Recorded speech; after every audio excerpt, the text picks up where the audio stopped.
Welcome back to the Elder Scrolls Total War, where the first thing that popped up on my screen when I loaded the game was that we have a candidate for adoption, Dagoth Reller, benefactor Dagoth Turkey Nutella, and he's pretty decent, so I guess we'll just take him?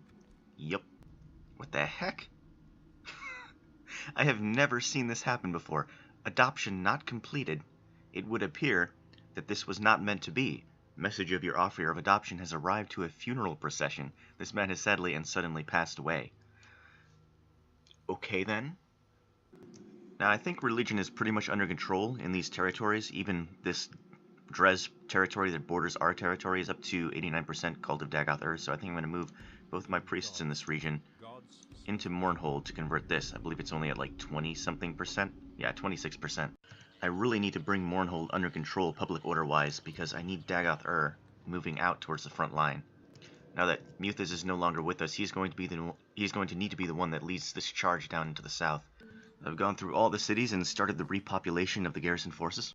Proloris needs to be completely rebuilt because the Daedra decided to sack it instead of occupy it. So I think it's time to send someone out to take care of this final Daedric force. For Proloris and for Dagoth Muthas. We're going to take them out. There's really no point in having this fort anymore, I guess, since there's another way across. So I'm just going to, and we have this area already, so it's not even blocking that part off. So I'm just going to move that force back with Fovon, and they're going to stay back and guard Davin's Watch, I guess.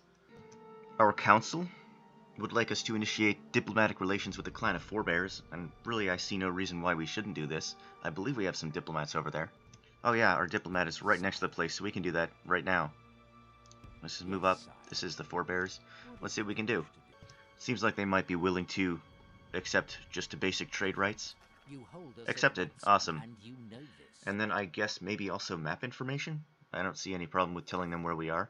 It looks like map information for map information is generous, so I guess we'll just maybe try a regular tribute, 100 per 10 turns. Let's see how that goes. Not bad. I don't know, let's see if they accept it. They did. Awesome. We got a little bit of money out of it, too. And a little bit more money out of it, because my... You know, the council situation doesn't really make all that much sense when you think about it. I'm just going to say that maybe, for some reason, our establishing relations with the Forebears allowed our Dreamers to contribute more to the cause, somehow. Because it doesn't really make sense for the Dreamers to be like, well, we have this money that we could support Dagoth with, but we're only going to give it to him if he does this for us. All of this construction is done. I may have done a little bit more than I needed to, but I wasn't sure exactly how much garrison force each area could hold, so I might have to disband some.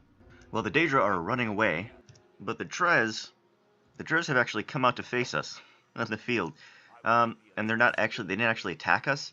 I think we might have been hiding in the forest, so this might have been stupidity rather than bravery. This might actually be the first force that's realizing, oh shit, they beat the Oblivion Crisis so quickly. And they're going to face the consequences for not realizing that. Well, Caldera is building rotation fields, I suppose. Necrom finally gets that Merchant's Wharf. Ebonheart Castle gets Ballista Towers, I guess, since there's nothing else to build there. Proloris resumes reconstruction of its Altar of Visions, but I think that might not be enough to fill the turn, so we're just going to queue up a port. In our faction announcements, Dagoth Gilvoth, the Builder, becomes Lord of Balmora, which gives him +2 loyalty, +3 law, +3 personal security, and +10 tax collection. And a fancy new retinue icon as well. And actually a little bit of lore. This character is the Lord of Balmora. Lord Dagoth Gilvoth the Builder is the Lord of Balmora. He's the Lord of Balmora. Balmora, otherwise known as Stone Forest or Stonewood in Dunmary, is a large city located on the Odai River in West Gash region of Vardenfell. The city is known as the Vardenfell capital of the Great House Hlaalu. Not anymore. After Vardenfell was opened to the Great Houses by the Tribunal. Balmora is situated on the Odai River, located on the southwestern end of Vardenfell. I'm guessing this then is the Odai River. Anyway. The city is in between two rock formations to the east and west. There are two entrances to the city, both on the western side of the river and the city. The city is divided into two because the river in the middle. Right, I remember that from the game. To the east is the residential district, to the west are the guilds, merchants, and inn. Outside of the city in the north is the Balmora Temple. The Siltstrider is located on the southern wall. I love how it's very important that this little lore section mention where the Siltstrider is located. Also, that seems a little bit shady. Does that mean they have a monopoly? I think we need a free market economy on Siltstriders here. Also, even though this guy is the Lord of Balmorma, former capital of the Hlaalu, he still feels unappreciated. I guess our dreamers will only ever be happy if they're on the front lines, putting their life on the line for Lord Dagoth or Lord of Terror. Ooh, and Aldrun is ready to upgrade. It's a good thing it didn't get sacked earlier. Definitely gonna go ahead and just queue that up. Well, it's time for us to launch our ambush on Captain Surin, I think. Here, this Dres general. Did they leave a general in the city? I'm not sure. This might be a general. But I like to think that they got word that the Oblivion Crisis was defeated and they basically crapped their pants and everyone just fled the city, but it was too late. We already had an army on their way back to retake Davin's Watch, and they walked right into the ambush. I was sure that there were 2 generals in this force coming up. Did we kill one of them? I don't think we killed any. Where's their other general? There was only 1 unit in Davin's Watch, but there's no general in this force. Could it be that one of the generals is trying to sneak by using his force as a distraction? How dishonorable. Well, it looks like they're deploying as far away from us as they can behind this hill. Maybe they're just planning to retreat right away, but they already retreated once when we attacked, so they should not be able to fall back. That should not be an option for them. And the one time I deploy kind of near the front line, and they deploy way back.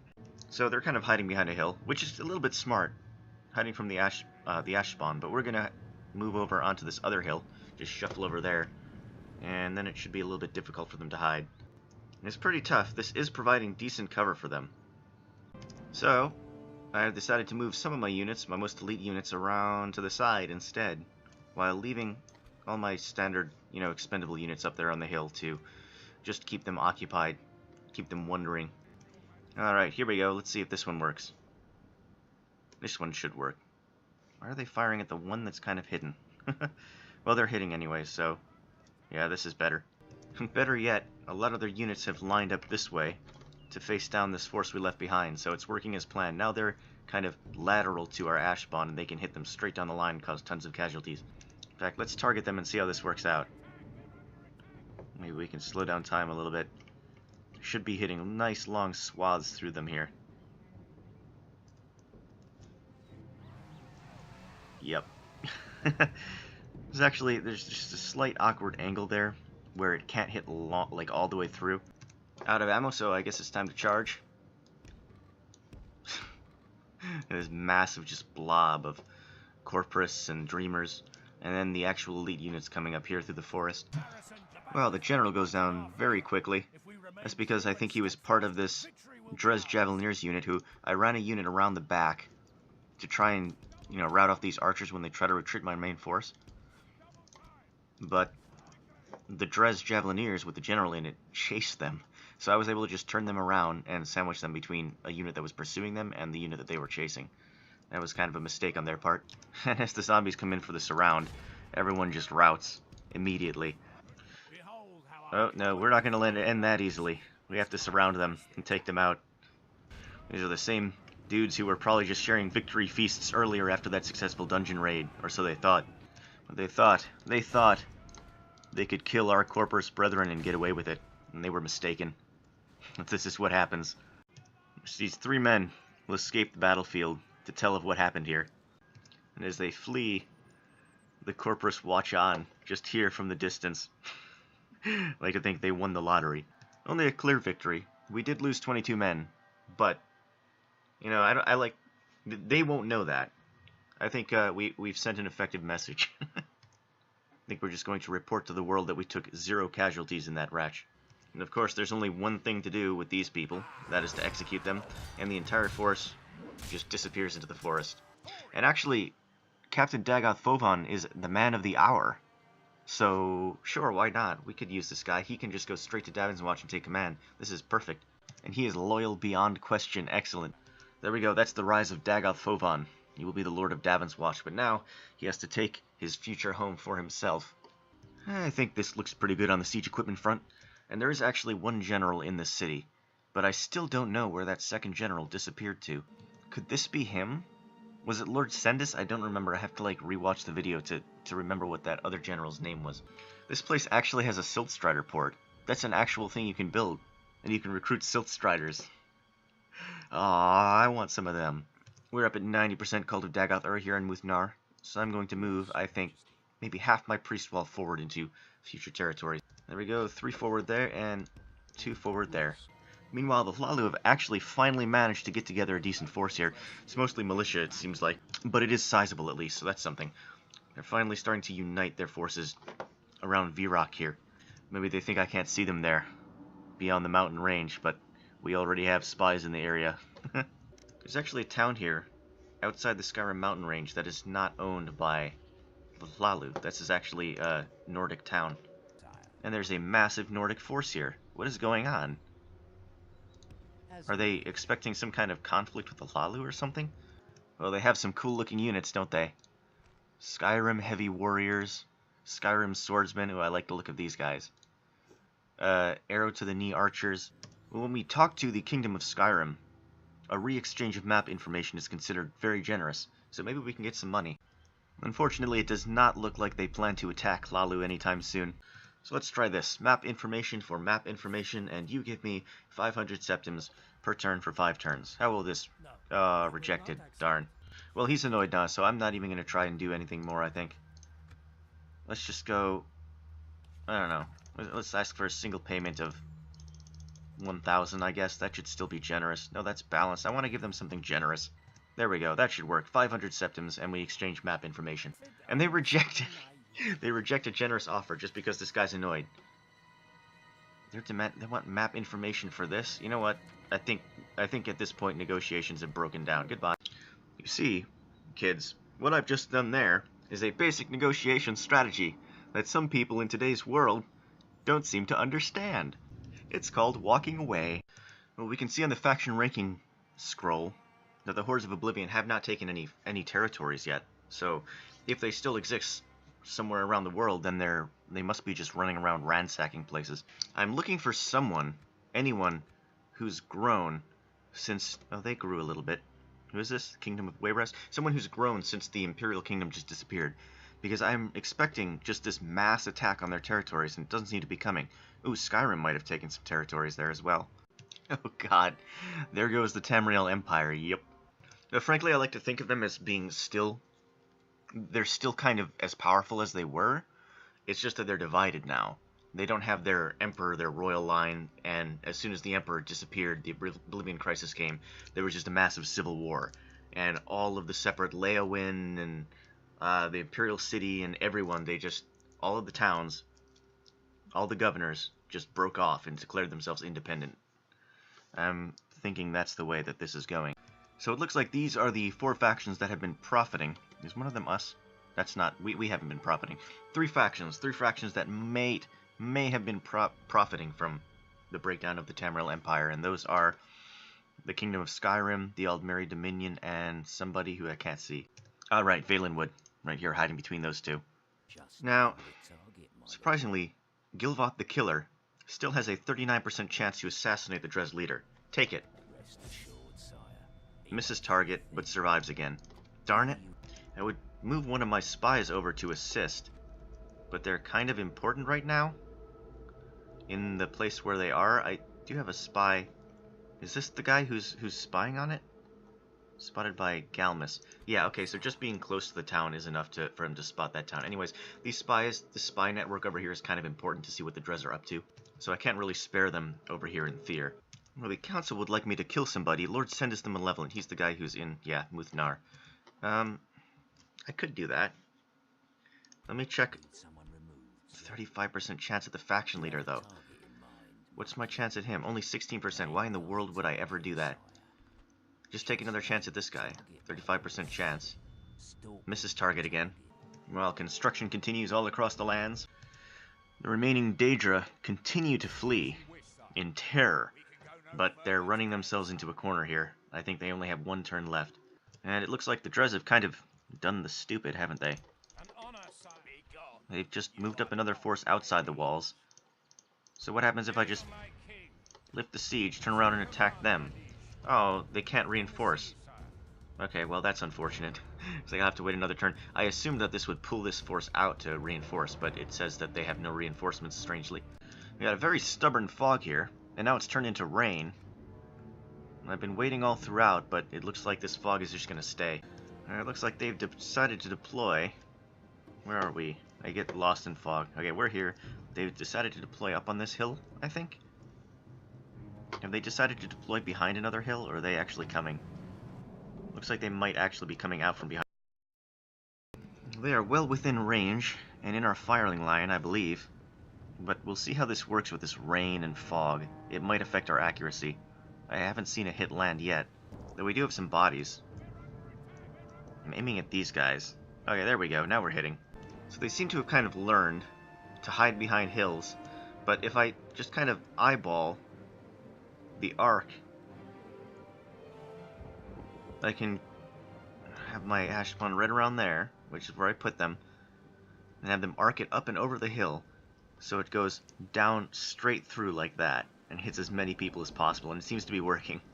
Unfortunately, I think this fog and rain is actually affecting my damage, because we got like militiamen surviving these hits. Alright, we have ran ourselves out of ammo again, so I suppose it's time to launch this attack. Well, no time like the present. We'll just move these guys up the flank. The general can maybe get involved as well. There's not really too much danger in terms of melee. Are they just running away? Don't run away. I didn't actually do all that much damage to them with the ash spawn. I mean, 26% of their force isn't a lot. But, yeah, this rain and fog was severely hampering their effectiveness. Yeah, they're all just running away. That's fun. Oh, they've reformed now. They've just decided to run into a forest where everything is annoying. So I think I'm going to have these guys charge the flank. These guys go around the flank.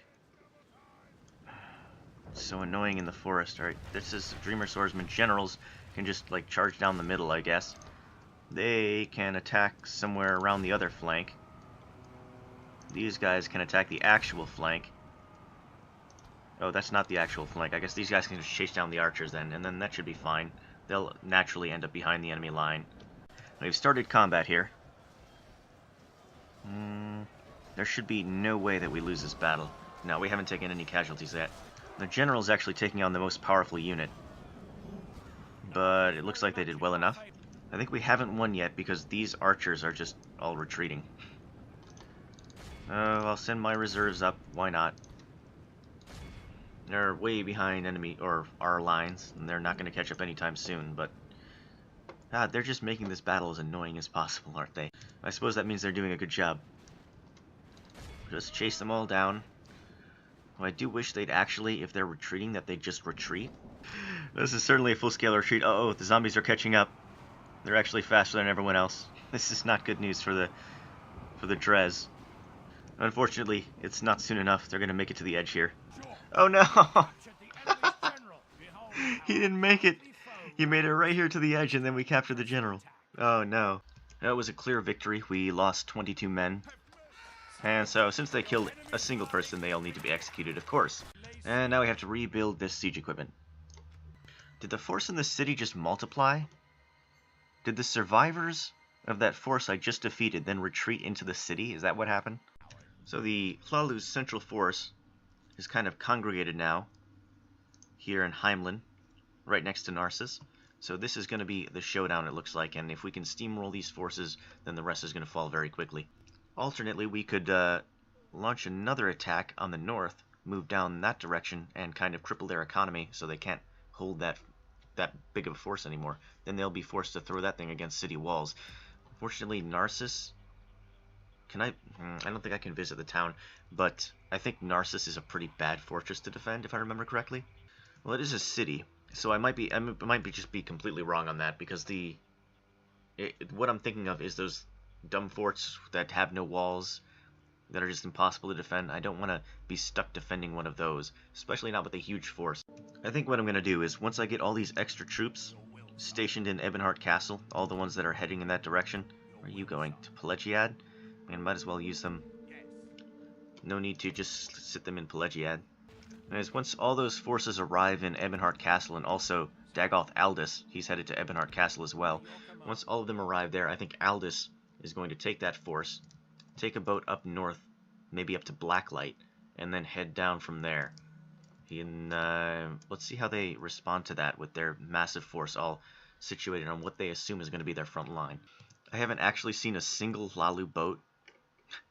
We are the only ones with the navy, so if worse comes to worse and they respond to that smaller force with their full might, We can just march them right onto a boat and deliver them back home. We can see they are actually training units in Blacklight and sending them down. As we can see, Captain Avis, they're sending them down to support their southern front. So by taking out their northern front, we're going to actually weaken the southern front as well. This should be fun. Ooh, something interesting. The Oblivion Crisis has hit Heimlin. Maybe that's what they were using all those forces for. And the Eldmeri Dominion has declared war on the Kingdom of Valenwood. Well, that's interesting. That's a little bit of politics on the far side of the world down there in the southwest. East Felmus gets a leather tanner. Nisus gets a ballista range. Fort Frostmouth finishes construction on the Altar of Dreams, but they don't have much else, so they can just retrain some troops, I guess. Oh, and of course we want to curate. That actually is my first priority. There we go. Lord Dagoth the Infantryman of Terror, receives Harsh Judge, a negative trait. On Lord Dagoth impossible. This is just clearly the propaganda of the unbelievers. Meanwhile, Dagoth Milan, our leader of our western forces in the south, is just kind of sitting in that town waiting for his chance to strike. He's studying siege engineering. These Argonian rebels have got to be getting suspicious at this point, with how they just keep dying. Their leaders just keep dying over and over and over and over again. Now they're led by Captain ...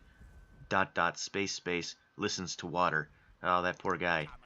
Maybe they've started like a religious cult at this point, where it's like the sacrificial king. You put the leader in, and you know they're going to get sacrificed, but at the same time you're like sacrificing them for the ability to stay alive in Lord Dagoth lands. They've just been standing here not doing anything. I'm just going to consider them like a protected indigenous tribe at this point. I'm thinking about not actually fighting these guys until such a time as they finish their fight with the Daedric generals, or the Oblivion Crisis, since I know what it's like to have just some douches come over and attack you when you're dealing with the hordes of hell. However, I think our preparation is going to take long enough where that won't even matter. And if we allow Oblivion to get too much of a head start here, then that may just further damage us. So instead of actually moving this force up north, I may have to move it south just to combat this horde. Because after all, even though the Heimlins consider themselves Hlaalulian, they are still citizens of Morrowind, and therefore the rightful subservience of Lord Dagoth Lord of Terror, even though I've kind of just been exterminating all the towns I come across, but ignore that. Oh hey, it's that other general that just popped up out of nowhere again. Was he just hanging out over here doing nothing? And our own Oblivion Horde has just marched right up to Lord Dagoth I guess he wants to be killed in person? But I don't think Lord Dagoth is going to grant him that honor. I think the remnants of Muthus' force up there, which have been chasing him all this way, deserve the honor. So if he decides to throw himself against the walls, he's going to take a turn, and then they can come around back and take them out. Looks like the Hlaalu and the Hordes of Oblivion are lining up to fight. This is General Druid Ularg the Scarred. Droidelarg? I'm going to call him General Droid. Versus not even a general, just Captain Morlin. Why is a captain leading the Hlaalu's biggest force? That would be because Lord Effin is just cowering here in the city. Effin A. Either the Hlaalu and the Skyrim, what do you call them, the Nords? Either the Hlaalu and the Nords have a, what do you call it, agreement to move through each other's lands, military access, or they're pissing them off right now because they're just so desperate to get their troops down here to support. The Hordes of Oblivion have continued to flee, down here somewhere. There we go, now we got a spy on them. It could be that they're trying to regroup with their main force over here. Got our second army in the boat, all ready to go, under the command of General Aldous. And I think he's actually going to head down here and fight against this Horde of Oblivion. Whether or not the Hlaalu are going to help him or fight against him. Meanwhile, the Dres are trying to pull that same trick again, dangling a little, even juicier nugget in front of me with Birvirian. This is that other general, yeah. But I'm not going to fall for it this time. I'm going to siege Davin's Watch. Now, if Davin's Watch is the same as when I was there, it's a terrible fortress, and it doesn't even really matter what they have. They're still going to lose. Well, we've deployed, and indeed, this is one of the terrible fortresses. They have some bowmen that are going to be shooting us, and unfortunately that's going to be in the back since I'm moving to a better position, but oh well. It's not really the most interesting fight in the world, just pelted them down with ash spawn and then surrounded them. And they do have this 2-hit point general's bodyguard, but there's like nothing left in the unit already. And their general's about to fall sometime soon.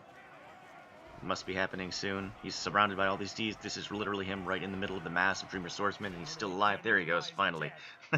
Alright, we got half of our revenge on those Dres bastards who attacked Davin's Watch, but we still need to get the other half. One falls, the other still stands. This is the other guy right here. Yeah, go ahead and occupy that settlement. Birvirian, this guy needs to fall as well. And he's actually going to stand and fight, and give him credit where credit is due. He does have a decent force, 3 trained units, well, 3 heavy units, a bunch of light units. It's mostly trained units, only a couple militiamen. His bodyguard is, of course, the OP one. And he's pretty good as far as the Dres generals goes. 5 stars in this battle in particular. Oh no, not more fog. Ah, that's better. So they're practically guaranteed to deploy up on this hill. So, where can I... They're going to deploy behind that hill, most likely. Where can I counter it? If I deploy up on this hill, can I hit them? I believe I can. Yeah, that should be fine. So, let's deploy up here. This is the new hamburger. And they actually did not deploy on the hill, interestingly.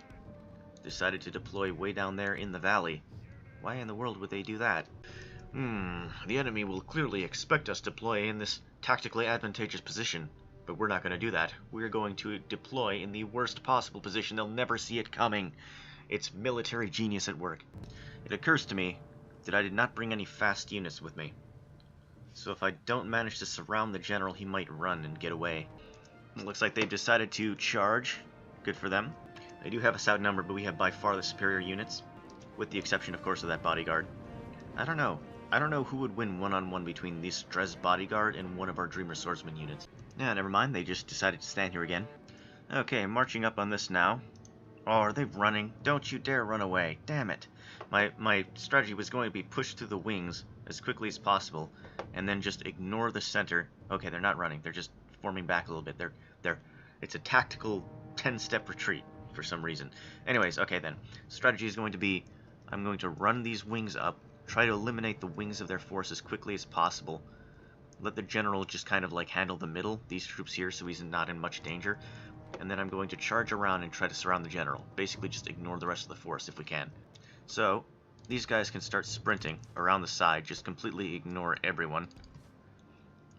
These 2 units can start sprinting towards the sides, and they'll engage the flanks.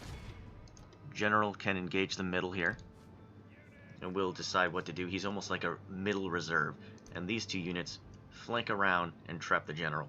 Alright, this is a... Oh, don't you run. This is our revenge. This is our battle of revenge. You're not allowed to run away.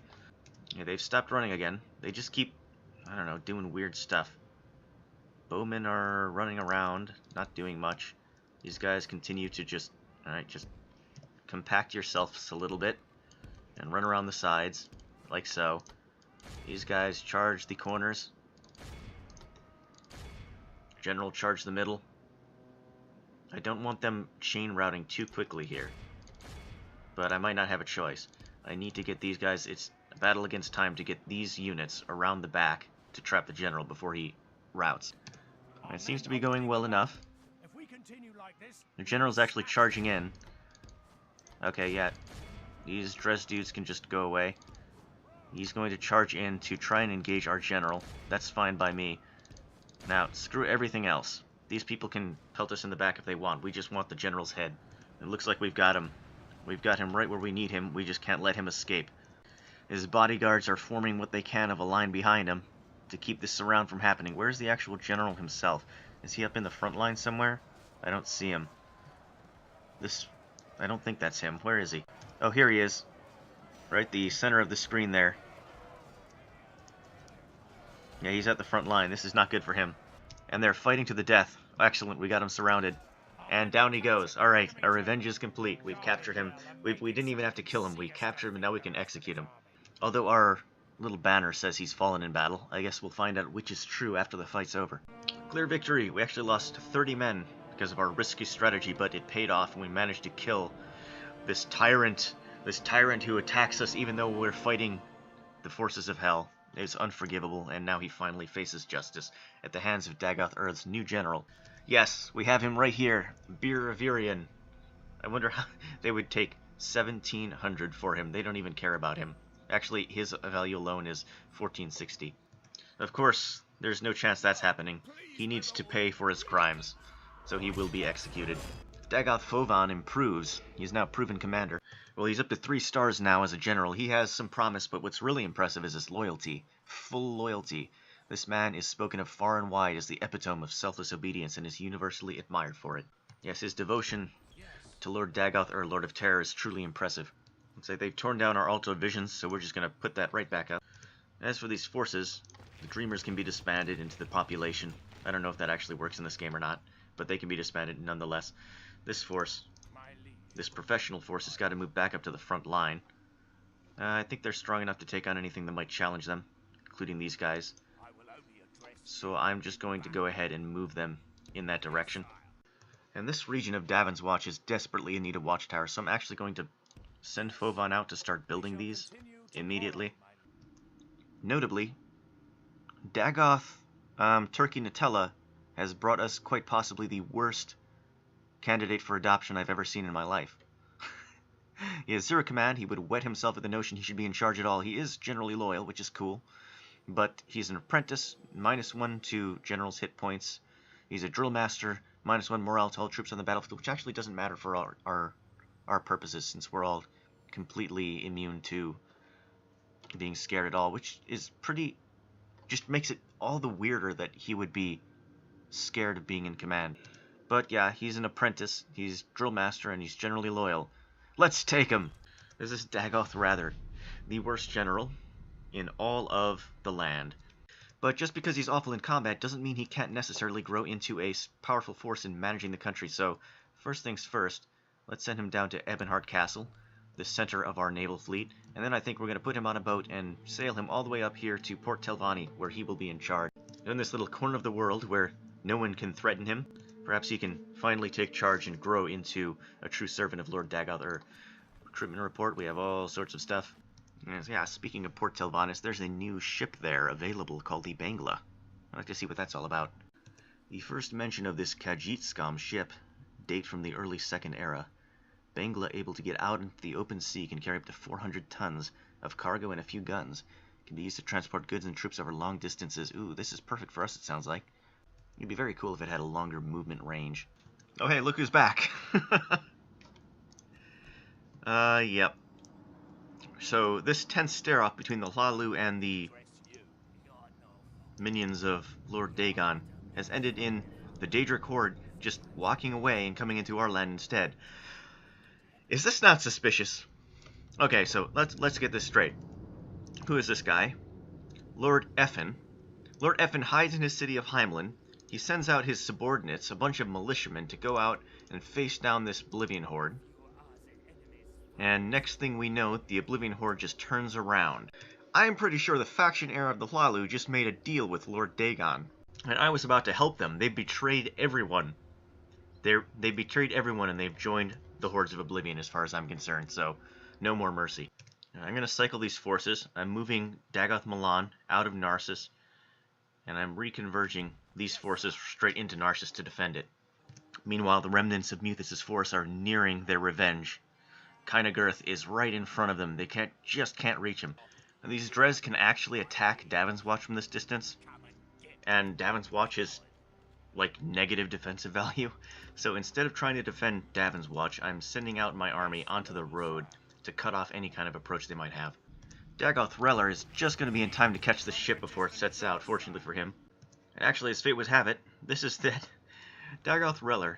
This is not him. This is the other guy. I was looking for the useless guy. Where's the useless guy? He's somewhere up here. Rather. He's yet another Rather. Okay, that's fine then. So, these guys, I can send both of these generals, since they're both competent. The plan is back on. The Hlaalu have betrayed everyone, and now we have to deposit our army up here. We're going to take Blacklight. We can't rest until that effer is made to pay for his treason. Fortunately, we have a strong army here, ready to go, and we're taking the fight directly to the Oblivion Horde. I don't have any Ashpawn this time, so it'll be fun to see how this goes. Alright, they have the archer advantage this time, so we've waited until there's some fog. We'll start the deployment now. They've deployed up on a hill as expected. Alright, just going to move straight up and attack their position directly because we don't really have any choice but to do so. Time to break into that sprint. They're hurling some fireballs at us from these trebuchets, but I think we're going to be okay. It's these archers that are really worrying, since they have armor-piercing damage. Looks like they're charging down the hill at us. Interesting. No, they're just twisting. Twisting and turning. And we get the first charge. Uphill charge, not great. But we'll take it. Take anything we can get at this point. And just charge all throughout the lines. It's a lot of work. There's so much clicking. Well, I told these guys to charge, but they're just standing there instead. So that's too bad. Yeah, this experiment is not going well. I'm pretty sure they just have superior units as well to our Dreamers. And they have supplemental units as well. Running around too. Who's firing? Oh, archers all the way from the other side firing over here. Anyways, they still have this whole supplemental generals unit that hasn't even gotten into the fray yet. Well, all hope is not completely lost yet. Our general, Dagoth Milan, has drawn the vast bulk of their forces down to the center to fight against him. So if we can clear up this flank quickly enough, we can loop around the side and get a surround off there. But we have managed to take down half of the enemy's forces, and we've managed to encircle this other flank as well. Oh, there he goes, Milan is down. But our flanks are clearing up pretty nicely. So we do have an advantageous position that we have them surrounded. It's just that they have so many forces there in the middle that it's going to be difficult. Well, I think it's time, as per usual, to take out their trebuchets. If the trebuchets are gone, then that's a good accomplishment nonetheless. Fortunately, those archers are just devastating. These Mythic Dawn archers are one of their strongest units, actually. Looks like no such luck with taking out the trebuchets either. We have one dude left, and he's gone. Looks like they didn't heal all that much, though. I was expecting them to heal more, but their banner's pretty short. Let's see. Yeah, they're pretty much done. They wouldn't stand a chance against anyone else. That'll be interesting.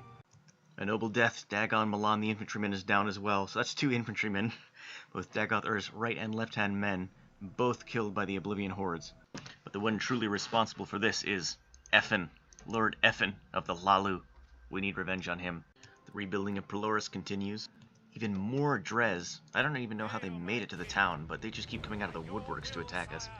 So this might be an interesting fight. Because again, they have those super bodyguards. So yeah, this is a very professional force of theirs. A small one, but a professional one, versus a small number of Corpus and our General's bodyguard. It's going to be a tough one to win. We are just kind of running all around them. Unit running up that flank, unit running up this flank. And now these guys running up the hill. So we do have them kind of skirted.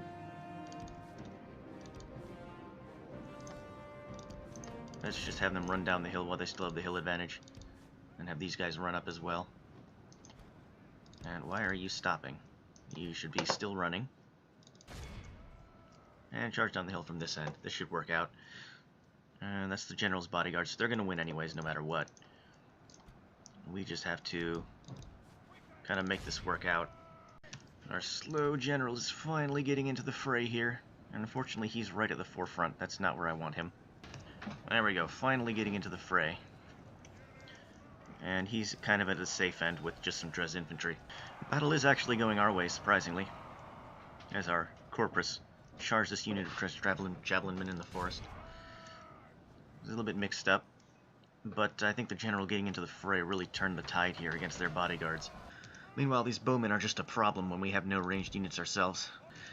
These guys have stopped routing, and they're going to hit us in the back. I have no choice but to take the general off them to kind of hit them while we still have the hill advantage. Hopefully they'll rout very quickly again and I can get back into the fray there. He's trying to flee. I don't think he's going to be able to flee through that. Nope, down he goes. I'm pretty sure these guys are just retreating. It's an organized retreat. Yep, it was an organized retreat, not anymore. I guess I can understand why they'd break when that starts coming over the hill. Just an endless wave of heads. Oh, and there were more coming from the forest on the other side, too.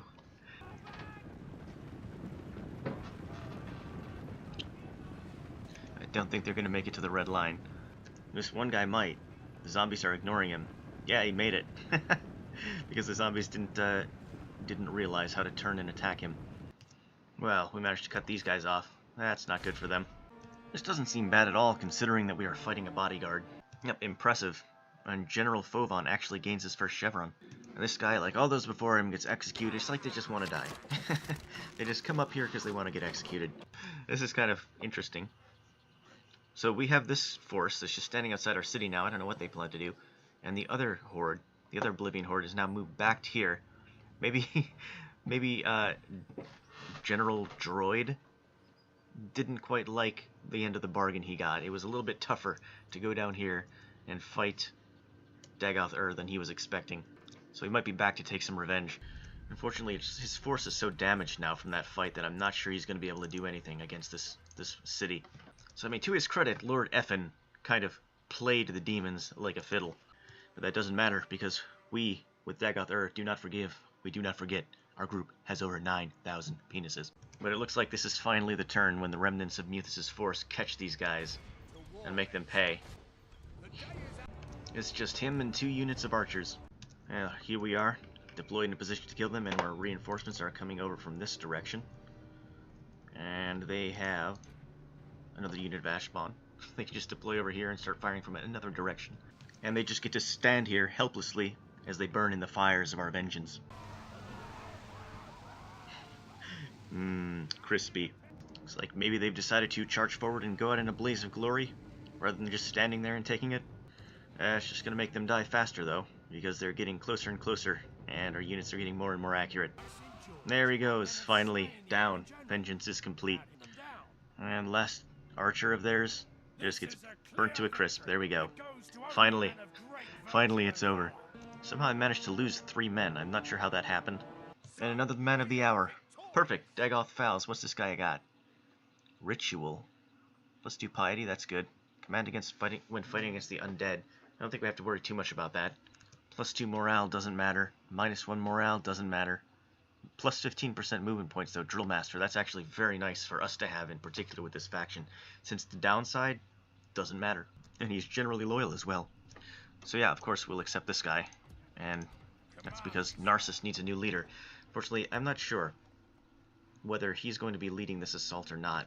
We might save these troops here and eventually push them down through this valley and start attacking this former Imperial territory. So I think our main push, right now this just may be like the distraction to keep them occupied over here, and our main push is going to be up here with this fleet, down from the north, starting at Blacklight. Dagoth, rather, the most useless man in the entire area, probably all of Morrowind. He feels unappreciated. It's probably because I'm sending him on this journey through all the towns, and everywhere he goes he hears people just talking about how useless he is. But maybe this will motivate him to do better. As soon as he reaches his new life over here in Port Telvanus, he'll become the best governor that ever lived. Up here on Solsteam, I keep pumping out more priests to convert this place to the cult of Dagoth as quickly as possible. Listens to Water goes down here in the Argonian faction, and he is replaced by Kiel Larash. Dagoth continues to bide his time and build the fortresses of Mournhold and Taldaic into formidable military outposts on the front lines before launching south to Muthnar. But it looks like the Dres are launching yet another attack. It must be nice not having to deal with Oblivion hordes. This sleeper of ours is named after Muthas. Thought I should point that out. With Muthas and Milan fallen, the situation on the southern front now looks entirely different. Dagoth is still the figurehead. Taldaic Fortress is unmanned. We have 2 new upstanding, or I should say upstart generals coming out of the woodworks here, in Fovan, a man of the hour, and yet another man of the hour in Dagoth Fouls. I guess they may be the 2 new generals in the area. Now, Fovan actually feels a bit unappreciated standing here in this fortress. It mentioned that to me last turn, so maybe he actually moves up to Taldaic and starts leading up the fight against the Dres, kind of taking Muthus' place there. That should make him feel appreciated, if anything does. And whatever will happen with the drama down here, with the Lords of Oblivion now turning their hand back on the Hlaalu after coming over here and getting, I don't know, they won the battle, but they got a little bit spanked. By the way, I already have a spy in the city, so when I was talking about sending a spy here before, it was completely unnecessary. Anyhow, I think the last play of this episode goes to Gilvoth the Killer. He's going to get another shot here. Can he take out Grandmaster Odron for the 3rd time? No, he misses the target again and gets better at missing. I think that's it for this episode. There's a lot going on, there's a lot left to do, but the old guard is dead, and I think it's time for a switch into a new generation of generals, and that will happen in the near future. I'll see you then.